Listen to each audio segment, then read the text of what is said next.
साल 2025 खत्म होने जा रहा है और 2 दिन बाद नए साल की शुरुआत हो जाएगी और इसका इंतजार केंद्रीय कर्मचारी भी बेसब्री से कर रहे हैं। और इसके पीछे का कारण है नया सैलरी स्ट्रक्चर, सैलरी में बढ़ोतरी। लेकिन कितनी होने वाली है, कब से होने वाली है, इस बात की पूरी जानकारी इस रिपोर्ट में आपको देंगी। नमस्कार, मैं हूं आपके साथ ममता तिवारी। आप देख रहे हैं न्यूज़ 18 का डिजिटल प्लेटफॉर्म।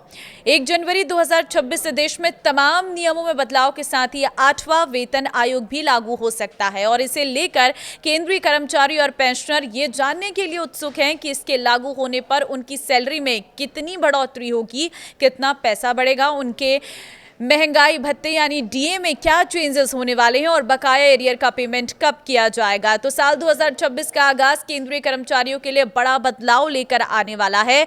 अभी लागू 7वां वेतन आयोग साल के आखिरी दिन यानी 31 दिसंबर 2025 को खत्म हो रहा है और केंद्र सरकार द्वारा मंजूर किया गया 8th पे कमीशन 1 जनवरी 2026 से लागू होने वाला है। हालांकि इसे लेकर आधिकारिक सिफारिशों का अभी थोड़ा इंतजार करना होगा, लेकिन इसे लेकर चर्चाओं का बाजार पूरी तरह से गर्म है।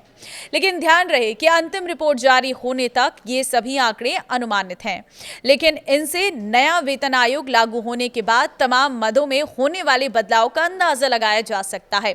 अब बात करते हैं 8वां वेतन आयोग लागू होने के बाद कर्मचारियों की सैलरी में कितनी बढ़ोतरी देखने को मिल सकती है।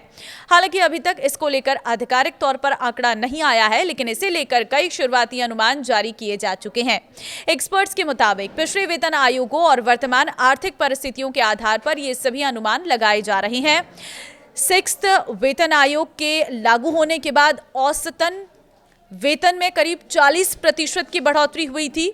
वहीं 7वें वेतन आयोग ने 2.57 के फिटमेंट फैक्टर के आधार पर लगभग 23 से 25% की वृद्धि की थी। 8वें वेतन आयोग के लिए प्रारंभिक अनुमानों से पता चलता है कि वेतन में 20% से लेकर 35% तक का इजाफा देखने को मिल सकता है। सैलरी तय करने में अहम माने जाने वाले फिटमेंट फैक्टर 2.4 और 3.0 के बीच रहने की उम्मीद है। इससे खास तौर पर न्यूनतम और एंट्री लेवल पर सैलरी में अधिक वृद्धि हो सकती है। हालांकि एक्सपर्ट्स ये भी बताते हैं कि सिर्फ अनुमान है, गारंटी नहीं। कई आर्थिक और वित्तीय कारकों पर यह निर्भर करता है। डीए में दिख सकते हैं क्या बदलाव, वो मैं आपको बता देती हूँ। देखिए, सैलरी हाइक के बाद बात करें तो 8वां वेतन आयोग लागू होने के बाद कर्मचारी और पेंशनर्स के महंगाई भत्ते, महंगाई राहत, डीए डीआर में बदलाव के बारे में तो बात करें कि महंगाई से कर्मचारियों को बचाने के लिए इस भत्ते में समय समय पर संशोधन किया जाता है। खासतौर पर साल में 2 बार जब कोई नया वेतन आयोग लागू होता है तो डीए को भी समायोजित कर मूल वेतन में शामिल कर दिया जाता है। तो 8th पे कमीशन के तहत एक्सपर्ट्स का मानना है कि डीए कैलकुलेशन को 2026 के आसपास के महंगाई स्तरों को ध्यान में रखते हुए पुनर्गठित किया जाएगा। इसका असर टेक होम सैलरी और भविष्य में डीए में होने वाली बढ़ोतरी दोनों पर दिख सकता है। तो बकाया एरियर का क्या होगा, ये आपके मन में सवाल होगा। जब भी कोई नया वेतन आयोग लागू होने पर बकाया राशि का भुगतान आमतौर पर पहले लागू पे कमीशन की तरह ही किया जाता है। मतलब कर्मचारियों को बढ़ा हुआ वेतन भुगतान भले ही बाद क्यों ना हो, लेकिन इसकी गणना वेतन आयोग लागू होने की तारीख से ही की जाती है। कब खातों में आ जाएगा बढ़ा हुआ पैसा, ये एक और सवाल है, क्योंकि क्या 8वां वेतन लागू होते ही बढ़ा हुआ पैसा खाते में आने लगेगा।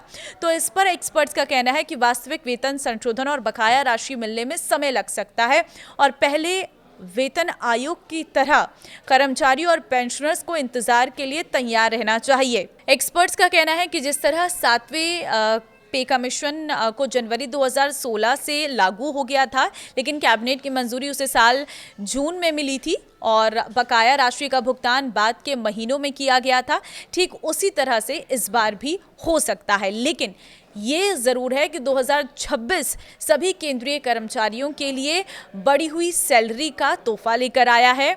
तो अब कितने % की बढ़ोतरी होगी ये मार्केट देखकर होगा और महंगाई देखकर किया जाएगा, लेकिन इतना ज़रूर है कि सैलरी बढ़ेगी और बढ़ा हुआ वेतन इसी साल से आपके खाते में आना शुरू हो जाएगा। आप क्या उम्मीद लगा रहे हैं, मुझे कमेंट में अपनी राय ज़रूर दें।